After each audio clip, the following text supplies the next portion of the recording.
ভাই সারা বর দুপুর বেলা তোমরা এনে কি করো? যেই কথা জিগাই বাড়াইলাম, তোমরা তিনজন এবার আমার মায়ের লগে মেট্রিক পরীক্ষা দিবা না?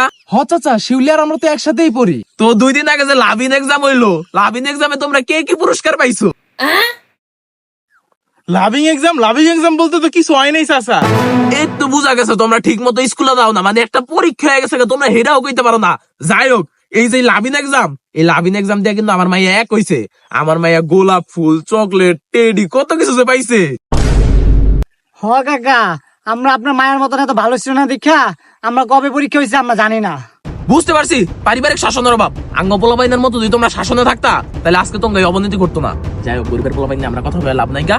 তোমাকে যেটা জিজ্ঞাসা করতে আইছিলাম, আমার মায়া যে স্কুলে এক হইছে না, এটার লেগে 14 ফেব্রুয়ারিতে স্কুলের ট্যুর হয়ে গেছে। কিন্তু মায়া যে আইছে না, আমার পর মায়ের ব্যাগে দেখলাম 3টা লুডুস মশলার প্যাকেট। কিন্তু এই মশলা তো আমি আর জীবনে দেখি নাই। এটি কোন লুডুস বাবা? ওরা যাই জায়গায় শুধু এটা অনেক দামি আমি খাইতাম না। আমি গরিব নাকি আমি খাইতাম না? এটি কোন লুডুস একটু কত বাবা আমারে? কি অবস্থা তোমরা হাসো কে লেগা? কি অবস্থা তুমি কথার উত্তর না দিয়া যাইতাছো না তোমরা? এই দাঁড়াও, এই এলাকার মেম্বার ভুলে গেছে না কি? এই তোমরা কই যাও? হাসতে যাইতাছে গা।